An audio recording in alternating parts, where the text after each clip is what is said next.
Hi everyone, welcome back to Farrand Film. Today I'm bringing you a review of the new film Orphan First Kill ahead of its cinema release in the UK on Friday the 19th of August. So just to set the film up, give you a bit of a synopsis. She will kill to be part of a family. Esther's terrifying saga continues in this thrilling prequel to the original and shocking horror hit Orphan. Esther's secret may be out this time around, but there's more to this psychotic young girl than meets the eye. Escaping from the psychiatric facility that housed her, Esther hides in plain sight by assuming the identity of a missing American child whose mother is matriarch to one of the wealthiest families in the United States. Will Esther's thirst for blood destroy the strong family ties, or will she discover that her mother will cross the line to protect her family? Produced by E1 and Dark Castle Entertainment, the prequel stars Isabel Furman, Rossif Sutherland, Julia Stiles, is directed by William Brent Bell, with a screenplay by David Coggeshall and a story by David Leslie Johnson McGoldrick and Alex Mace. So, like I say, the film is released exclusively in cinemas this Friday, the 19th of August, with Signature Entertainment handling a lot of the distribution on that one. So thank you for Signature for allowing me to review this one early and get it out to you guys before the release of the film. Now, you might not be aware of Orphan. There's been a quite substantial gap between the original film and this prequel. We're talking 13 years here. I remember going watching the original in the cinema, and I was trying to pinpoint when that was the other day. And obviously, the production notes kind of helped me out with this one. So I'm going to give you a bit of context for the original Orphan film first to set up the review properly.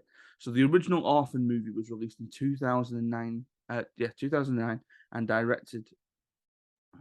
The original Orphan movie was released in 2009 and directed by John Collett Sarah, from a story by Alex Mace and a screenplay by David Leslie Johnson McGoldrick. So the same writing pair that have stayed on for the prequel. The film quickly became a cult classic and a fan favorite in the horror genre. The film starred 10-year-old Isabel Furman as Esther, an orphan adopted by a couple desperate to expand their family after experiencing a painful few years. Unfortunately, Esther didn't make things any less rough for her new parents. Fans loved the iconic twist at the end of the film that revealed the young girl suffered from hypopituitarism, apologies, a disorder that caused her to stop growing, making her look like a child, even though she was, in fact, a murderous adult woman in her 30s. Now, again, I remember going watching this in the cinema. I remember seeing the twist and being like, oh my God, is that actually what the film is about? Is that actually the way that it's played out? And I do think that they referenced it there in that it's sort of it gained a bit of a cult following. It definitely did.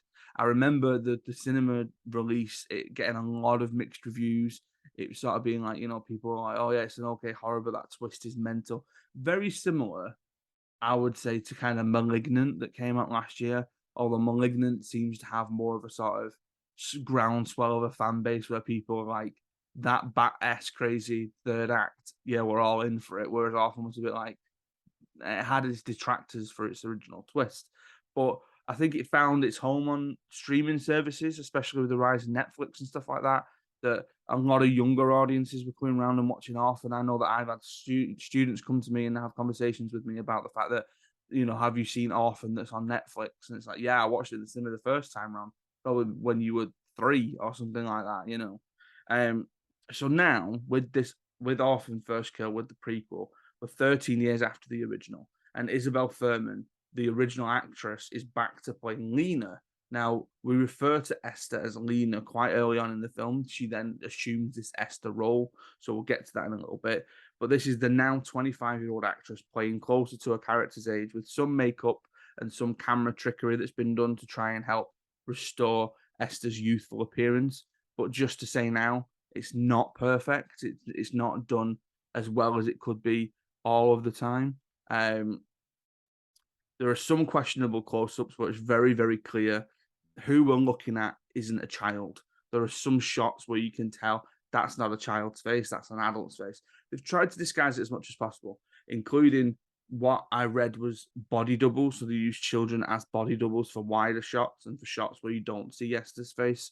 But then I think the shots where you're going in and you're seeing a bit of a close-up, a bit of a conversation, you can sort of tell that she's aged and she is now actually a woman. She doesn't look like a 31-year-old who is suffering from this.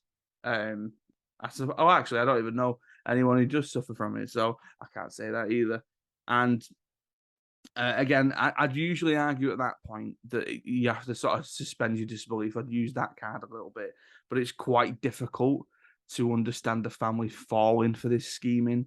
Very similar to, and I'm kind of jumping forward in my review here in my notes, a film called The Imposter that came out a few years ago, directed by Bartlett, and it was a documentary narrative mix where it told the story of this guy. I can't even remember the guy's real name, but he assumes the identity of a child called Nicholas Barkley. And Nicholas Barkley had gone missing years before.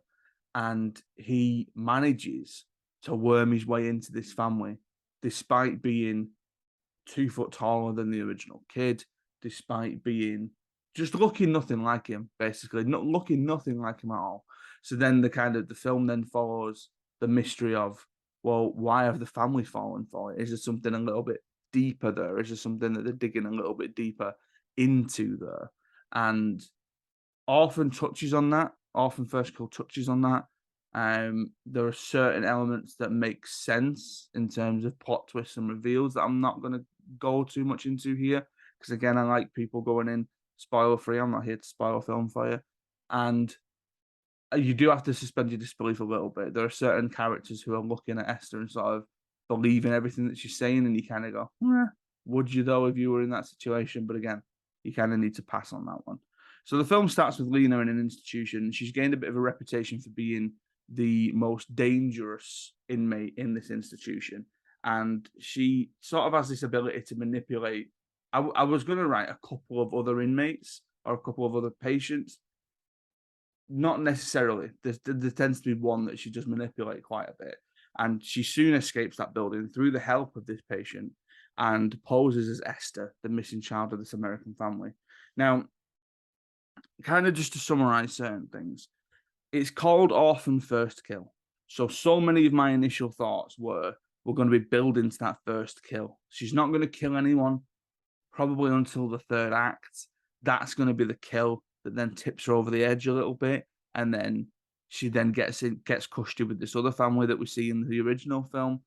But she kills at least 2 people in the first 10 minutes. So don't go in like I did, expecting this to be a kind of, oh, this is I don't know, like a paranoid, like so I think I would have preferred to see a paranoid woman trying to get away with posing as a child and some sort of exploration into her psychosis, into the way that her mind is working, rather than the shorthand of quote unquote, this is a crazy person, they're killing people because they're crazy, which is what the film kind of relies on a little bit. But then takes it one step further by then having her try and pass herself off as a child, basically. It's fairly by the book. It's fairly, horror by numbers fur. There's a couple of jump scares every now and again. You get these long lingering shots of like, oh, somebody watching somebody else. There's a bit of a voyeuristic turn to it, both from Esther's point of view and from Julia Stiles' character's point of view, until about 55 minutes in. Because then at that point comes a twist that I didn't see coming. I didn't think the film was going that way, and it completely changes the flow of the narrative. Now, usually, I'm that kind of person who, when I go into a film, I can sometimes clock a twist or can sometimes clock something that's going to happen. So, for instance, with the Jordan Peele film, Us, love Us, I think it's a great film. When the girl goes into the Hall of Mirrors at the beginning and she sees her reflection, in my head, I went, that's not the same girl that came back out. So I'd already kind of clocked that, really. With this, I had no idea. No idea. I did not think it was going to go that way. And I just think from that point, it massively changes the tone of the film. It massively changes the narrative. It turns more blackly comic, which apparently some people had praised about the original. Now, I've only seen the original the once. It wasn't something that I just thought I'm going to go back to.